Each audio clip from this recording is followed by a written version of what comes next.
yo voy a decir muchas cosas, los que asistieron, que algunos hay a la conferencia del 2004, algunas cosas ya las han oído, y otras cosas voy a decirles que son muy obvias, ¿no? Pero a veces las obviedades no se tienen en cuenta en los negocios y por lo tanto se cometen errores por no tener en cuenta eso, ¿no? En primer lugar, una cosa que yo digo siempre, porque creo que es fundamental, es que el turismo no es un sector. El turismo es una actividad económica que engloba muchos sectores. Un turista que llega a un país es usuario de no menos de 50 servicios prestados por diferentes instituciones públicas y privadas.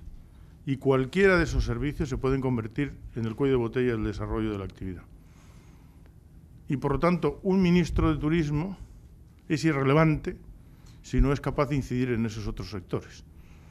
Es decir, si faltan infraestructuras, si no hay sanidad, si no hay seguridad ciudadana, si los impuestos son muy altos, es decir, hay muchísimos aspectos de la actividad que matan la actividad, por muy buenos que sean los hoteles, las agencias de viajes y los transportes.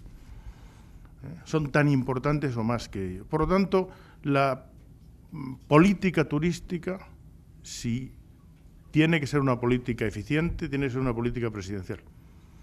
Es decir, es el presidente el que tiene que hacer la política y dirigir la política turística. Luego, en los aspectos del turismo, la gerenciará el ministro del ramo respectivo. Es decir, yo pude hacer muchas cosas en mi época de la política turística, porque Felipe González, entonces presidente del Gobierno, que después de muchos años de presidencia del Gobierno había tomado conciencia que el turismo era muy importante en España y que tenía confianza en mí, porque yo había tenido en la gestión de los Juegos Olímpicos mucho éxito, pues me dotó, o sea, yo se lo pedí y me lo aprobó, y lo aprobó el Gobierno, me dotó de una comisión interministerial de turismo que yo presidía y de la que formaban parte los subsecretarios de todos los ministerios, que tenía, la comisión interministerial tenía capacidad de intervenir en la fijación de las prioridades de inversión de otros ministerios. Y eso porque Felipe González lo hizo, es decir, no tenía yo ninguna capacidad para incidir en la política de inversión del Ministerio de Obras Públicas o del Ministerio de Sanidad o cómo se asignaban la policía en las diferentes regiones de España, ¿no? Pero la importancia que el turismo tenía hizo que Felipe diese un papel a mí como ministro y a esa comisión interministerial en la cual pues nosotros podíamos intervenir en pedirle al Ministerio de Obras Públicas que la carretera que enlazaba de tal lugar a tal lugar era importantísima para el turismo y que se incluyesen las inversiones del corto plazo del Ministerio, ¿no? O que la playa o las playas del sur de Gran Canaria tenían un problema de seguridad ciudadana importantísimo y que se necesitaba más policía. O que había problemas de abastecimiento de agua en Alicante o en Almería y que necesitábamos una política de resolver ese problema. O que se necesitaban inversiones en depuración de aguas en la costa de tal zona. Y por lo tanto, quiere decir que la mayor parte de las acciones en que interveníamos no eran estrictamente turísticas. No eran lo que se considera el marco estricto de la actividad turística, sino era el papel que, en mi opinión, es el absolutamente relevante de la actividad y de la política turística en este momento, y es que es la autoridad que, estando por encima de todo el mundo, tiene que analizar periódicamente para cada país y para cada región de cada país cuál de todo ese conjunto de servicios en cada lugar se está convirtiendo en el cuello de botella del desarrollo de la actividad. Y cómo impulsarlo. O bien, si es un sector que gestiona el sector público por vía inversión pública, o si es un sector que gestiona la actividad privada, pues impulsando a que se desarrolle la actividad con incentivos fiscales, monetarios, cualquier tipo de los incentivos que el Gobierno maneja, ¿no?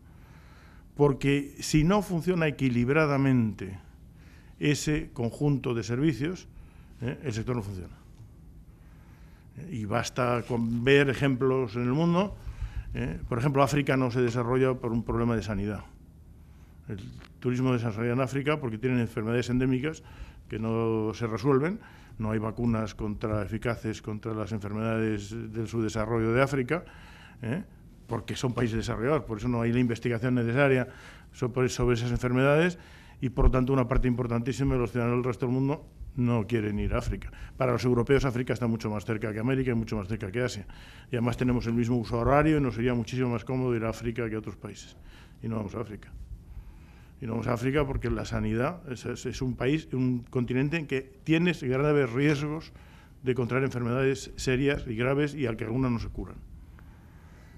El problema de seguridad ciudadana, por ejemplo, México es un país absolutamente lastrado por la imagen de inseguridad ciudadana. México, que es el país fronterizo de Estados Unidos, no ha sido capaz nunca de desarrollar un turismo en automóvil americano hacia México por un problema de inseguridad. Porque los propios mexicanos te dicen, yo he asesorado al gobierno de México bastantes años, que no pueden garantizar la seguridad de los automóviles en las carreteras. Entonces la gente, para daros una idea del asunto, el 80% de los ciudadanos de San Diego, que está a 5 kilómetros de la frontera, no han cruzado la frontera nunca. Pues que no es un problema de que haya hoteles o de que haya agencias de viaje o de que haya medio de transporte. O sea, por lo tanto, los problemas del turismo, por lo tanto, no es un sector. Incide en la economía de una manera amplísima, incide en el uso de las telecomunicaciones. Cuando se habla de quiénes son beneficiarios de los turistas, siempre se considera que los beneficiarios son los hoteleros, que es evidente que lo son. Pero además de los hoteleros son los comerciantes, las empresas de telecomunicaciones, las que tienen autopistas de peaje, por ejemplo, en España. Es decir, hay un conjunto de los agricultores, porque el consumo agrícola y alimenticio, es decir, el sector turístico y la actividad turística, perdón, tiene una incidencia sobre el conjunto de la economía importantísima y tiene necesidad de una serie de elementos de la economía y, por lo tanto, necesita una visión de política presidencial y un apoyo por parte del presidente de la República o del presidente del Gobierno, de la máxima autoridad del país, ¿no? Eso es un elemento importante. Segundo tema. Para hablar del turismo y de cómo evoluciona, es inevitable hacer un poco de historia, ¿no? Lo voy a hacer muy deprisa. El hombre empieza a viajar desde que se fija en el territorio, o sea, el hombre deja de ser nómada, se fija en el territorio y inmediatamente empieza a viajar. Lo que ha hecho es cambiar en el porcentaje de la gente que viaja, los motivos por los que viaja, a dónde viaja, en función de que la tecnología del transporte ha ido evolucionando, ¿no?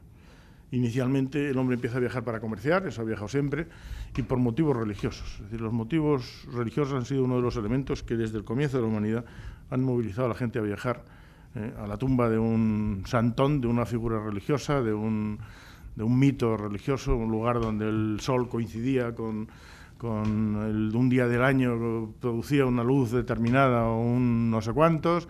Es decir, por lo tanto, el hombre ha viajado siempre, ¿no?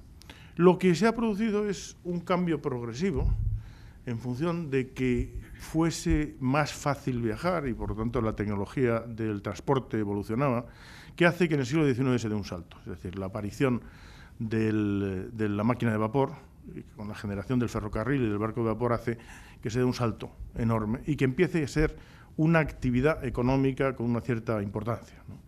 Nacen las agencias de viaje y nace el viaje ya un poco organizado, ¿no? Nace viajes, sobre todo Thomas Cook, que fue la primera gran agencia de viajes, ya con viajes organizados y a larga distancia, pero viajan los ricos y, por tanto, viaja un porcentaje de la población muy pequeña. El viaje es accesible solo a una pequeña parte de la población, que viaja desde los países donde hay una burguesía más desarrollada, fundamentalmente con motivos los religiosos y los comerciales, que se han mantenido siempre. Fijaros que todas las grandes figuras o los mitos de los viajes como Marco Polo y esta cosa, lo que eran comerciantes, es decir, no eran personas que iban para conocer la cultura china, eran personas que iban a comerciar y que se sorprendían ante un mundo diferente que veían, ¿no? Pero el objetivo del viaje era ganar dinero con el comercio, ¿no? Y por tanto lo que van cambiando son los motivos, ¿no? Para que os hagáis una idea chocante, en el siglo XIX el primer destino turístico del mundo era Suiza, que no tiene mar. Porque uno de los motivos fundamentales del viaje era la salud, y Suiza, por motivos, sobre todo en una época en que había mucha tuberculosis, las curas de tuberculosis se hacían en altura y se hacían en la montaña, y el turismo de naturaleza. Entonces Suiza es, en la final del siglo XIX, el primer destino turístico del mundo. el más importante.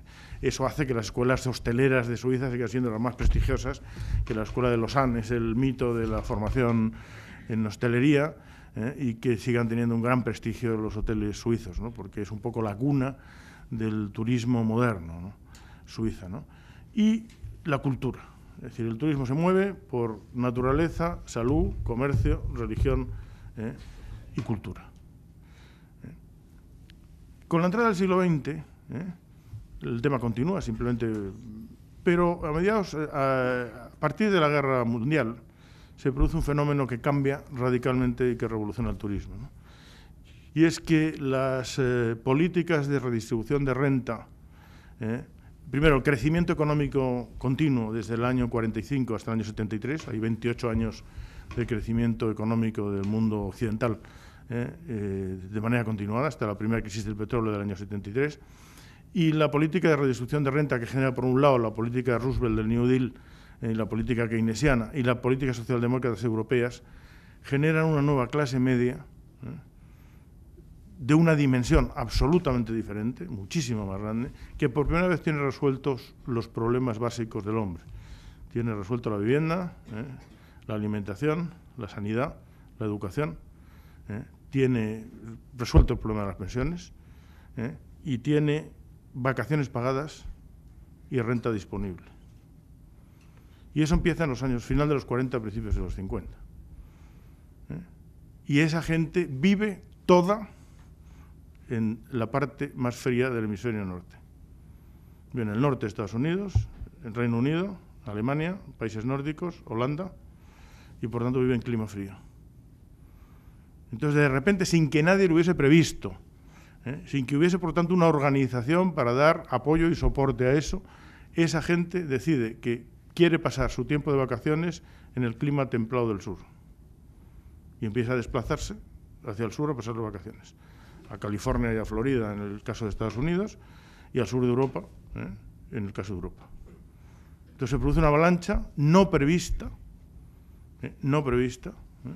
de gente que quiere pasar sus vacaciones en los climas templados del sur.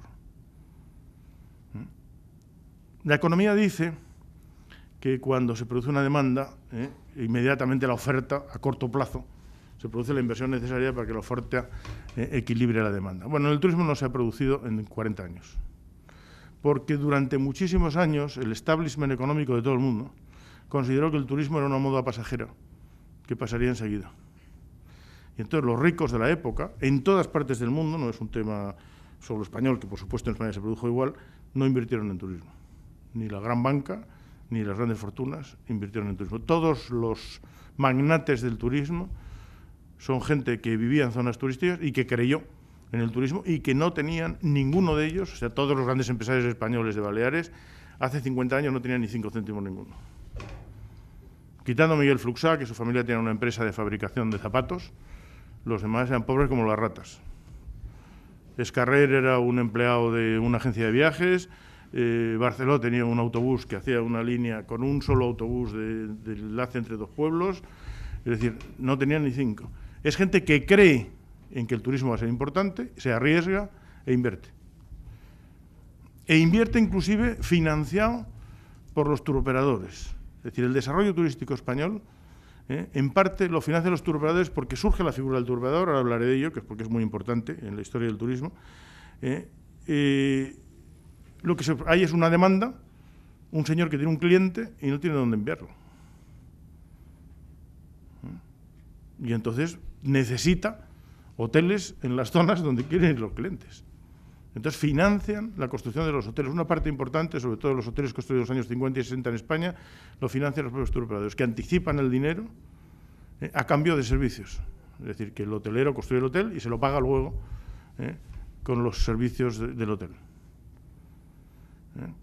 Y entonces el turismo, durante cerca de 50 años, yo creo que hasta el año 2000, prácticamente, con alguna excepción, en algún año, la demanda ha sido mayor que la oferta.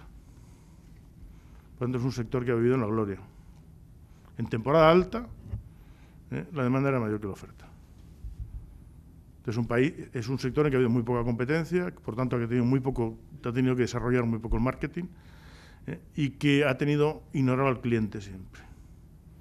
O sea, el foco de la gestión turística y de la actividad turística durante 50 años ha estado en el hotel. No ha estado en el cliente como en cualquier otro producto de gran consumo. O sea, en todos los productos de gran consumo el foco es el cliente. Y lo que hacen todas las empresas es analizar al cliente, estudiar al cliente para ver cómo le vendo mi producto, cómo... en el turismo, como el cuello de botella era el hotel. La política turística en España. España es un país en que es muy divertido estudiarlo porque lo ves todo, ¿no? En el desarrollo turístico español se ve todo, ¿no? La política histórica de Fraga, lo que fue todo el desarrollismo, consistía exclusivamente en fomentar la construcción de hoteles. Porque un hotel al día siguiente de construido estaba lleno. Entonces, el crecimiento turístico dependía de la oferta hotelera. Con temas absurdos, ¿no? Por ejemplo, en la ciudad de Benidorm, uno de los destinos turísticos más exitosos del mundo que ha existido, la gente viaja, y eso es un tema que hay que tener clarísimo, no hay nadie que viaje para alojarse en un hotel. El hotel es un medio, no un fin. Entonces es importantísimo, porque los hoteleros al final se creen muchas veces que ellos son el fin del viaje. Y que ellos son la esencia del turismo. Y ellos son un servicio turístico importante. Sin hoteles no hay turismo, es verdad, pero tampoco lo hay sin infraestructuras o no lo hay sin playas. Y la gente en España viajaba para el clima y la playa. Y en Benidorm se construyeron muchísimas más plazas hoteleras que espacio en la playa. Entonces la gente iba y decía, tengo donde dormir, pero cuando yo he venido aquí a estar en la playa no tengo sitio. Y la gente bajaba a las 8 de la mañana y a las 7:30 de la mañana a coger sitio en la playa. Porque era el problema. Que demuestra hasta qué punto el foco estaba equivocado. Es decir, la gente no venía a estar en la habitación del hotel. El hotel era imprescindible, pero venía otra cosa. Y por lo tanto, lo que ha habido es una gestión de la actividad turística vista desde los ojos del hotelero, que es una visión absolutamente respetable, pero que no es la del interés general, ni es, por decir de alguna manera, la que en un mundo competitivo hay que tener en muchos casos. Los hoteleros hoy son conscientes de que tienen que cambiar, pero muchas veces lo que están es perdidos y no saben hacia dónde tienen que ir, porque se les ha perdido el mundo. Es decir, el hotelero español de playa estaba acostumbrado a que le comercializaba el 100% de su hotel los turoperadores. Pues lo que consistía es, yo negocio una vez al año con el turoperador, asigno las cuotas al turoperador respectivo, defino los precios en función de cómo está la temporada y estas cosas, y ya está. Por lo tanto, el resto del año no tengo nada que hacer. Inclusive en algunas zonas de España solo se habla del hotel 6 meses al año, con lo cual tengo 6 meses de vacaciones. Para si tengo que hacer alguna inversión en el hotel o tengo que hacer alguna mejora o algún tipo de actividad fuera de la temporada. Y por lo tanto tengo de noviembre a Semana Santa, o de octubre a Semana Santa, tengo vacaciones. Bueno, se ha cambiado. Cuando el año 2000, porque ha habido momentos mejores y peores, pero sobre todo a partir del año 2000, en el mundo la oferta es mayor que la demanda. Entonces hay que competir. Y entonces cambia totalmente el modelo. Ya no me vale el modelo anterior, el turoperador ya no me llena el hotel y tengo que empezar a comercializar. Y la mayor parte de los hoteleros españoles no sabían comercializar, no habían comercializado nunca. Jamás. No tenían ni las listas de los clientes, que las tenía el turoperador y no se las daba al hotelero. Es decir, y por lo tanto lo que se encontraba con un modelo que no valía para una nueva etapa y unas circunstancias diferentes, ¿no? Y al mismo tiempo, como el modelo tradicional había sido exitoso, todos los destinos turísticos eran parecidísimos, eran iguales. Es decir, si tú desde el mar miras hacia adentro, la mayor parte de los grandes destinos turísticos son copiados uno a otro. Los hoteles no tienen ninguna identidad, podrían ser parecidísimos unos a otros. Y te encuentras, por lo tanto, que tienes una oferta indiscriminada en un mercado donde la oferta es mayor que la demanda, como en cualquier otro producto de gran consumo. Es decir, que era el único producto de gran consumo donde la demanda era mayor que la oferta durante 40 años, ¿no? Y por lo tanto hoy, si tú no generas elementos de diferenciación y de identidad, tu producto es una commodity que se vende al precio más barato. Si tú no tienes ningún elemento de diferenciación, tu producto se vende al precio más barato. Hasta el punto que, por ejemplo, estos años pasados, había turoperadores ingleses, del segmento más barato y más bajo, que los clientes se subían en un autobús en Inglaterra y no sabían dónde iban. Sabían que iban al Mediterráneo. Y había un mercado spot, telefónico, donde mientras el autobús viajaba hacia el sur de Europa, iban al sitio donde encontrasen la oferta más barata. Y la venta de las plazas, de las últimas plazas de avión, de los turoperadores, tú ibas al aeropuerto, como el turismo no se almacena, es decir, la plaza que no vendes en el avión esta no la puedes vender mañana, el turoperador la vendía de saldo al 10% de su coste o al 15% de su coste y la gente se subía al avión que saliese en ese momento que fuese hacia el Mediterráneo. Los ingleses, sobre todo, que para los cuales el precio es absolutamente relevante, han practicado eso durante muchísimo tiempo. Y por lo tanto, eso, que era un modelo organizado, donde el papel relevante lo jugaba el turoperador. El turoperador es una figura nueva, que surge con el turismo de masas. No existía antes existía la agencia de viajes, que tú ibas y le encargabas tu viaje a medida. Yo quiero ir a París en tren o en avión y quiero alojarme en tal hotel o de tal categoría de no sé cuántos, 5 días o 6 y quiero no sé qué, no sé cuántos. La agencia te lo contrataba, pero no contrataba en gran escala. El turoperador es una figura que sale nueva cuando genera el turismo de masas crece y se desarrolla, surge la posibilidad de contratar a los proveedores en gran escala. O sea, fletar el avión, contratar a los hoteles en el alojamiento en grandes cantidades y, por lo tanto, conseguir muchísimos mejores precios, por lo tanto, abaratar los precios y, por lo tanto, a precio más bajo, incremento el número de personas que pueden viajar. Y es otro de los elementos que hace crecer enormemente, hace mucho más accesible a muchísima más gente el viajar, la figura del turoperador. Pero el turoperador siempre ha sido la figura que más riesgo ha corrido. Si uno mira la historia del turismo, no, quitando algún caso en México o algún caso así, no ha quebrado ningún hotelero.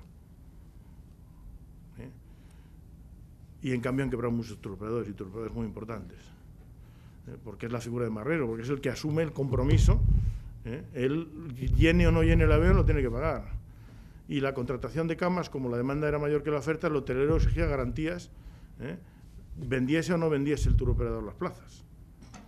Con lo cual los turoperadores al final vendían y generalmente cubrían las plazas, pero muchas veces para vender tenían que vender a precios por debajo del coste y perdían dinero. Y por lo tanto el negocio más riesgo dentro del turismo ha sido la turoperación. Por lo tanto, cuando se dice que el turoperador explota al resto del turismo, históricamente no es cierto.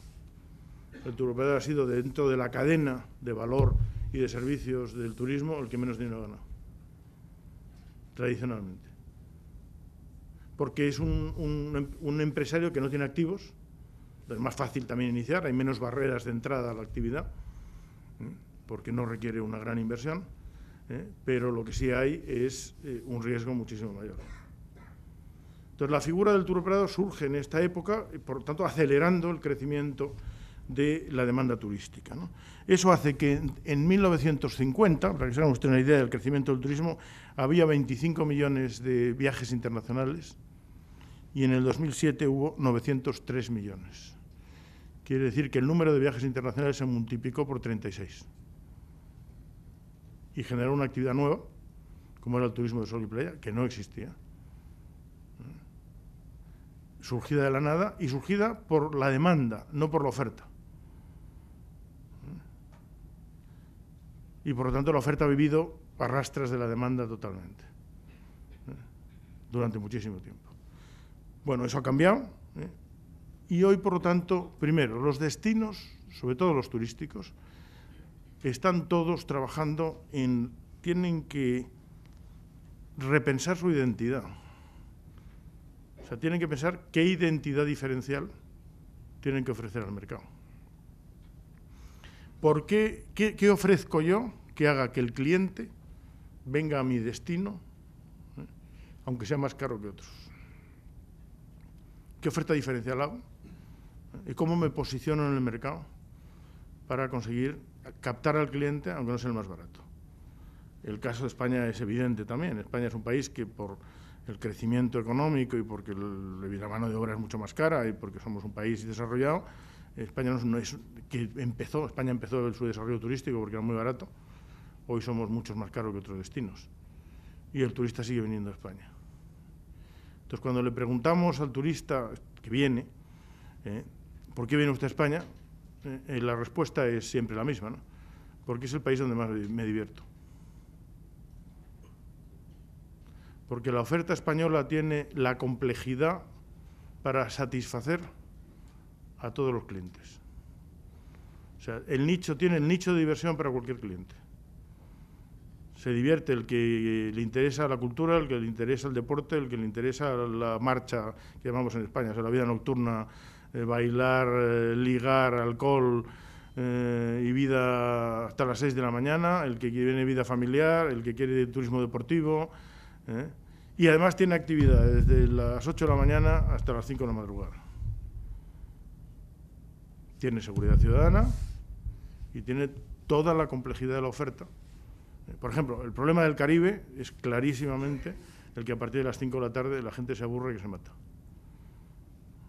Y cuando tú haces ahí averiguaciones sociológicas un poco a fondo, la gente repite poco porque se aburre. Los hoteles del Caribe son infinitamente mejor que los españoles. Los españoles todavía son casi de la primera generación o de la segunda generación de hoteles, cuando aquí son de quinta generación, son muchísimo mejores aquí, con muchísimo más espacio, con posibilidad de dar el todo incluido, cosa que los hoteles españoles no tienen espacio. En España, cuando un hotel te ofrece todo incluido, desconfía. Lo que te está ofreciendo en el fondo, la mayor parte de ellos, es pensión completa, que no tiene nada que ver con el todo incluido. Porque no tienen el espacio necesario para hacer todo incluido. Pero precisamente el valor de España es que no hay todo incluido, con lo cual el turista consume productos fuera del hotel, todo tipo de temas. Y por lo tanto tenemos que plantearnos cuál es la nueva realidad, con una serie de cosas, algunas muy evidentes, ¿no? Y por tanto que no habría casi que decirlas, ¿no? Primero, la política turística, el objetivo de cualquier política turística pública es maximizar los ingresos, no el número de turistas. Y de repente te das cuenta que hay países que se están equivocando y que lo que quieren es aumentar el número de turistas y no los ingresos. Y dices, ¿para qué querrá el número de turistas? España tuvo un momento determinado que hizo eso, pero España, en la época de Fraga, lo que quería era que viniese el máximo número de personas para conocer la realidad española, que era políticamente mucho mejor de lo que se publicaba en la prensa internacional.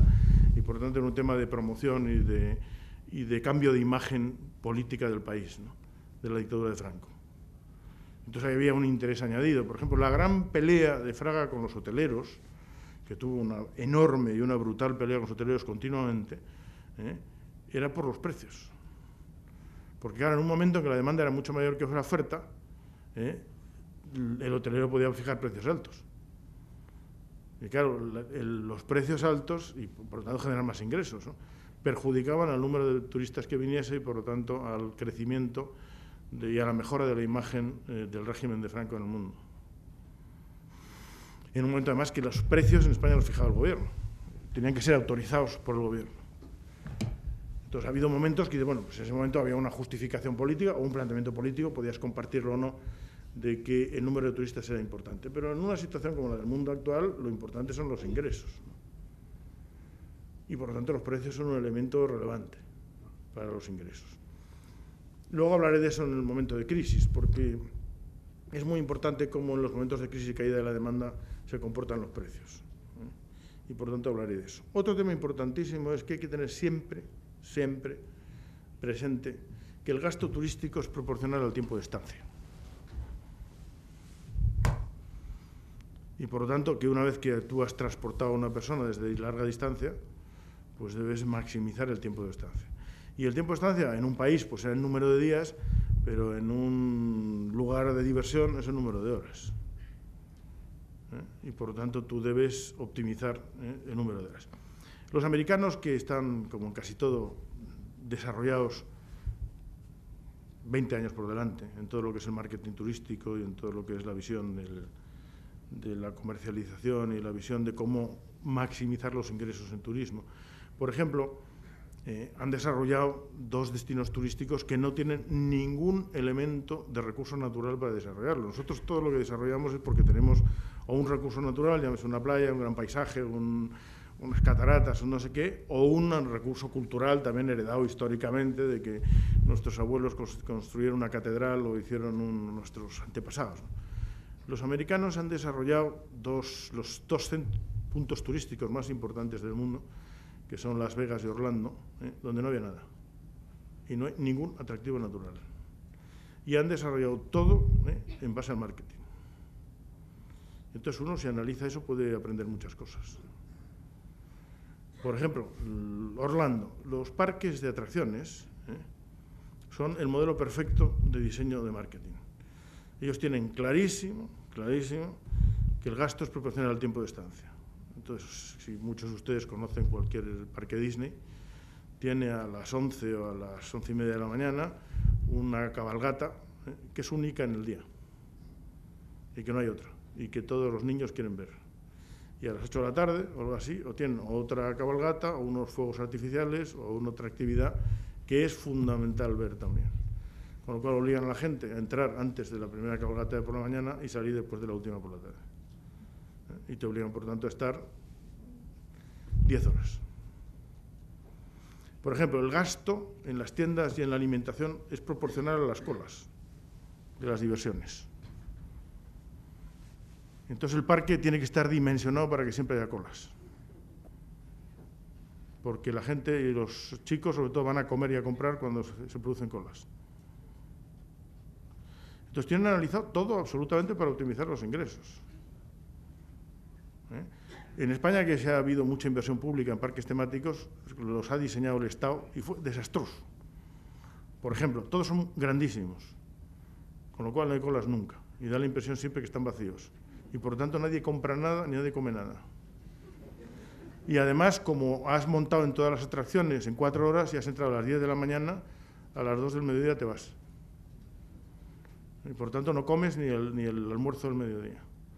Y además el coste de la entrada, la percepción del coste de la entrada, está ligada también al número de horas que estés. Si tú has pagado $50 y estás 12 horas, pues has pagado $4 por hora. Si has pagado $50 y estás 4 horas, has pagado $12,50 por hora. Y te parece un disparate. Y has hecho lo mismo.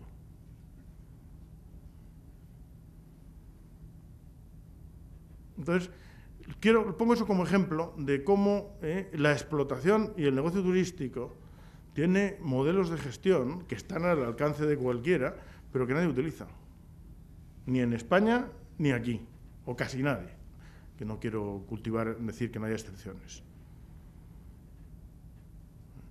Y que, por lo tanto, no es cosas que haya que descubrir el mundo, lo han descubierto otros ya.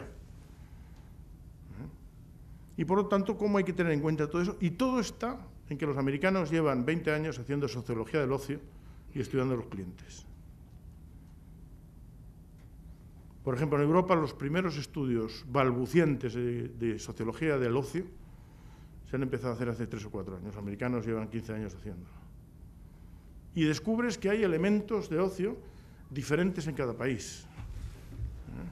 Por ejemplo, el primer elemento de ocio en cualquier parte del mundo es la televisión. Eso todos lo tenemos claro. Cuando nos lo dicen, pues hombre, ya lo pensaba yo, ya es lógico, todos. Pero cuando miras el segundo, por ejemplo, en Estados Unidos, el segundo elemento de ocio es conducir. Y claro, en Europa no sale ni el octavo. Entonces, ellos tienen un diseño del turismo ligado a la carretera y al acceso por automóvil. Por eso tienen los miles y miles y miles de hoteles que tú ves continuamente en la carretera en Estados Unidos, ¿no? Porque el conducir no es un medio de transporte, es, además de un medio de transporte, un elemento de ocio. Y eso les permite, conociendo al cliente, diseñar una oferta ligada al cliente, que los demás ignoramos absolutamente. Por lo tanto, yo creo que hoy el foco totalmente de la actividad tiene que estar en el cliente. Eso quiere decir que las empresas pequeñas no lo pueden hacer.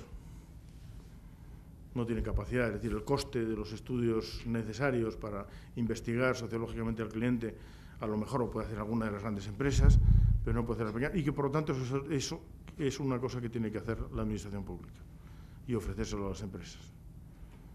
Es decir, la administración pública hoy, si tiene justificación de apoyo al sector turístico, más que en ningún otro ámbito, es en el ámbito de la información.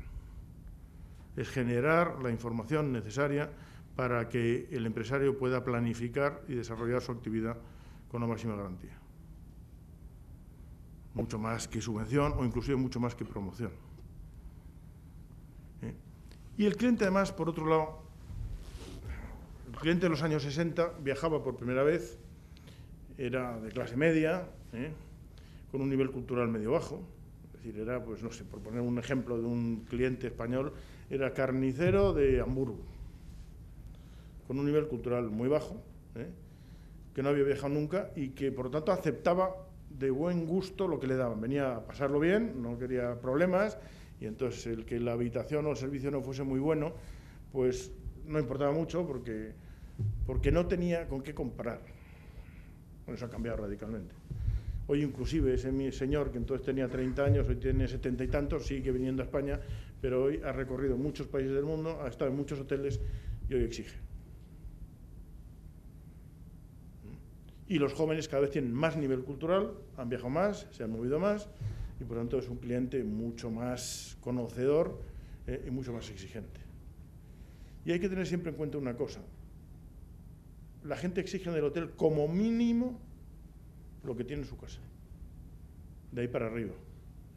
Por eso en los años 50, por ejemplo, podía haber hoteles en España que no tenían habitación, no tenían cuarto de baño en las habitaciones, porque en Europa había un porcentaje muy importante de gente que no tenía cuarto de baño en su casa, sobre todo en Francia, y que lo tenían en el descansillo de la escalera. Entonces la gente pues estaba acostumbrada a compartir el cuarto de baño y cosas de estilo. Hoy, evidentemente, que todo el mundo tiene cuarto de baño, hoy nadie acepta un hotel que no tenga cuarto de baño en una habitación. Y por lo tanto, conforme va produciéndose mejoras en la forma de vivir de la gente, tiene que producirse, evidentemente, mejoras en la oferta hotelera. Porque nadie quiere ir, excepto en turismo muy de aventura, que la gente está dispuesta a renunciar a determinadas cosas por aventura, pero en turismo normal nadie está dispuesto a renunciar a los estándares que tiene su casa. Pero hay que pensar siempre un poco, es decir, ¿por qué viaja un señor? Es decir, es un señor que tiene una casa buena, en Europa o en Estados Unidos, y que asume la incomodidad de viajar, no quiero decirte lo que será viajar en avión, que es una tragedia en los aeropuertos, la seguridad, o sea, que asume una incomodidad creciente, para desplazarse a otro sitio o pasar unos días. Bueno, la gente lo asume porque quiere pasar unos días diferente a lo que es su vida y quiere satisfacer algún tipo de ilusión, ¿no? Porque un señor que compra un viaje no compra nada. Es decir, yo me voy a comprar un traje a una tienda, me lo pruebo, me miro en el espejo, me queda bien o no, le pregunto a mi mujer, me está grande, me está pequeño, el color me sienta bien, me entona con unos zapatos que tengo, no sé qué, o voy a comprar una bebida y la veo, la toco. Es decir, cuando tú vas a una agencia de viajes, o no quiero decirte ya por internet, no compras nada, ni ves nada, compras la satisfacción futura de una ilusión. Entonces, ¿qué quiere decir eso? Que hay que vender ilusiones. O sea, que no se pueden vender servicios ya, que hay que vender experiencias e ilusiones. tú diciendo, le vendo a usted 7 días de alojamiento y el transporte, es una ordinariedad de tal calibre que nadie le ilusiona con eso. Es decir, el transporte es una cruz, los aviones tienen retrasos, en los aeropuertos me maltratan. Pues si usted me quiere vender eso, no voy.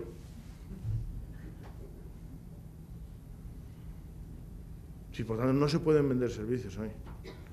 Cualquier forma de turismo un poquito sofisticada hoy vende expectativas, ilusiones y experiencias. No vende servicios. Entonces, el que venda servicios a futuro está muerto.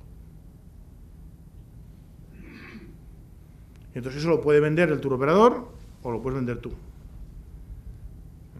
Y por lo tanto, estas cosas que estoy diciendo son temas muy básicos. Por lo tanto, hay que incorporar un conjunto de actividades y de experiencias en el producto que yo ofrezco, que tengan glamour, que tengan encanto, que permitan a la gente hacer la ilusión que va a pasar unos días diferentes con su mujer, con su familia, con su amante, me da lo mismo, o solo.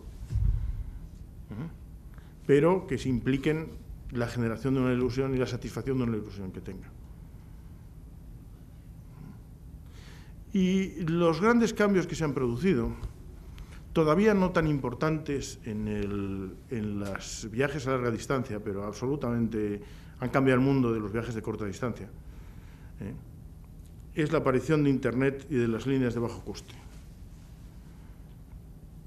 Es decir, antes no se podía competir con el turoperador.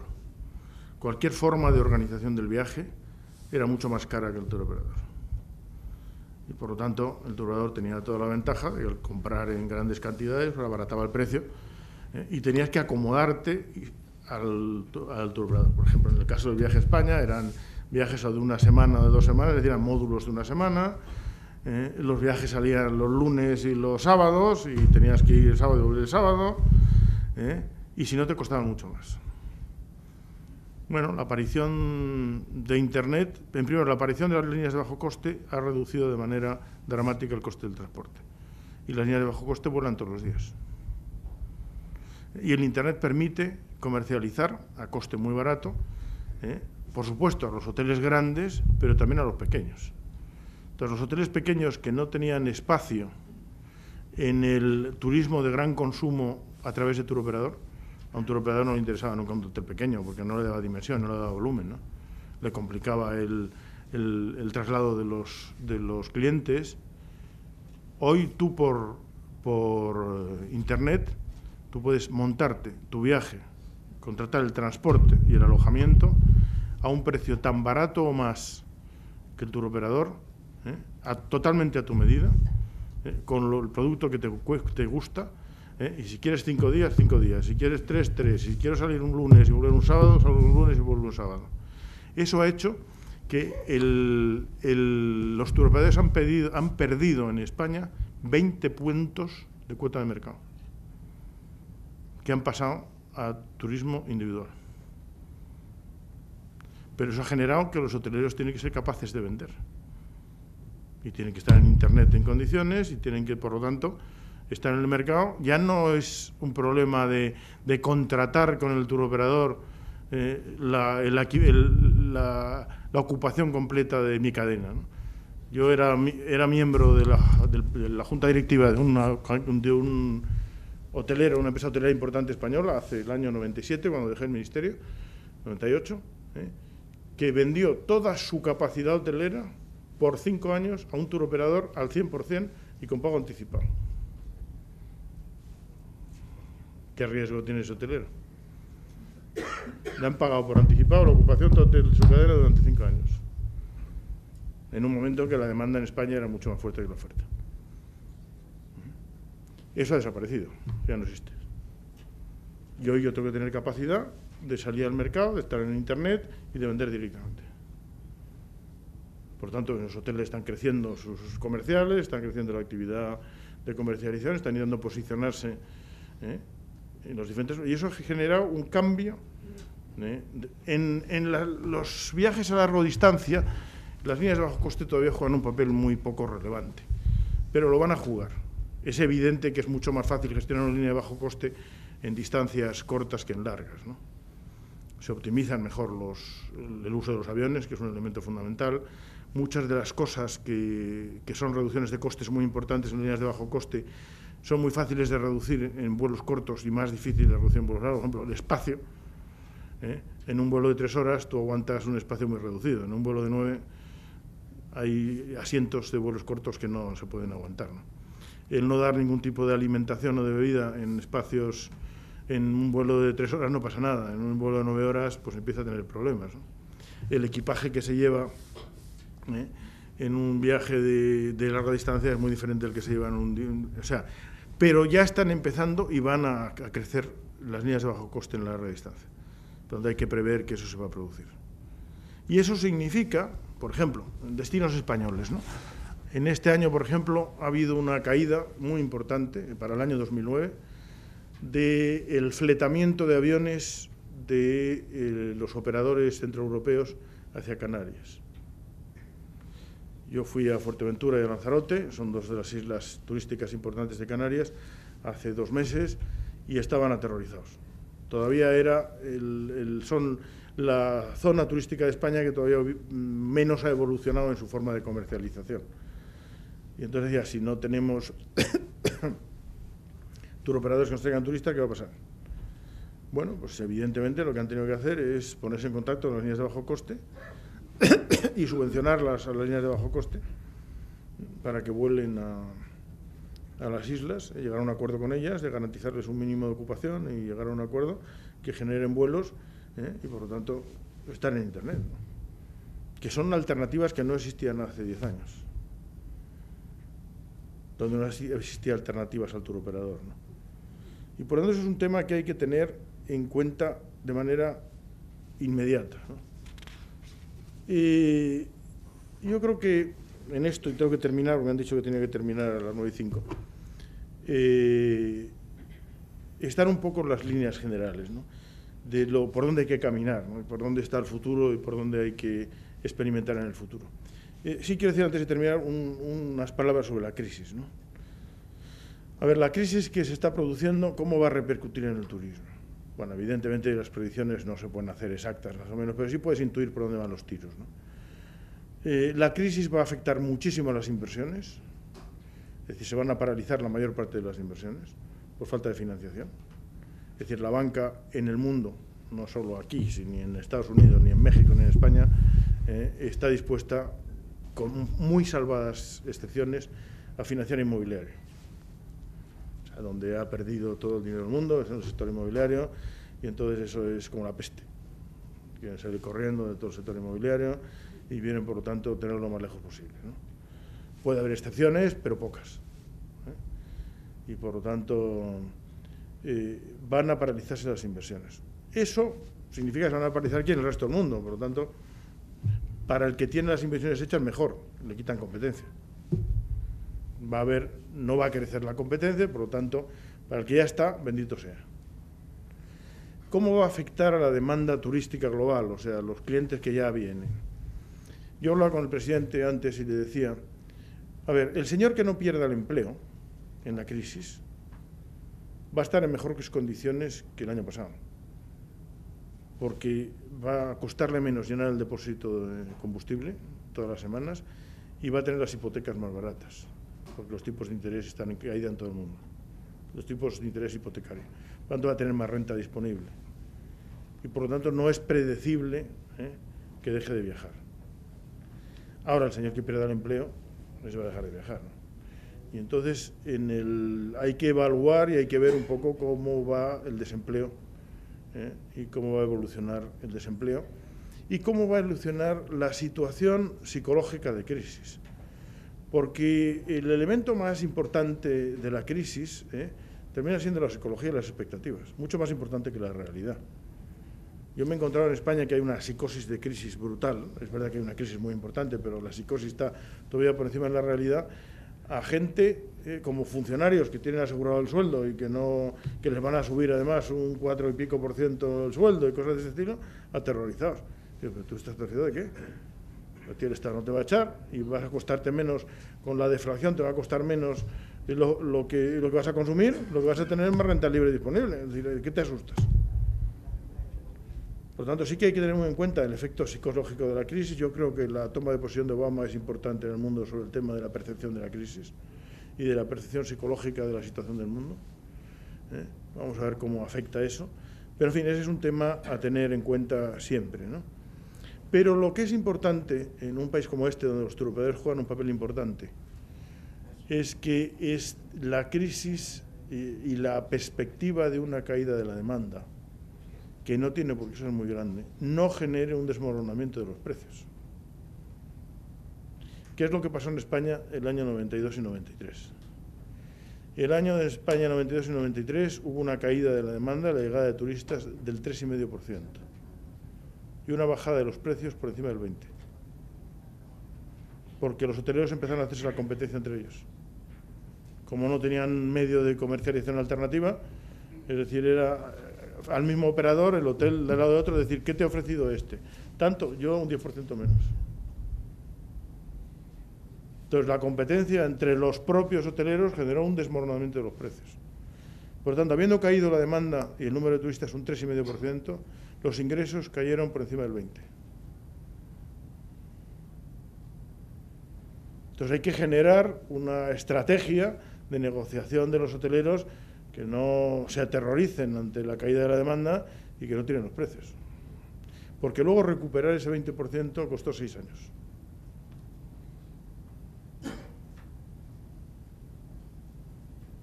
Bueno, y con eso pues termino y abrimos el coloquio, que sí, parece que tenemos una hora para si hay preguntas para poder, y estoy encantado de responder a aquello que sepa y que pueda contestar, ¿no? Que no es todo evidentemente como pasa, pero en fin, en cualquier caso les daré mi opinión.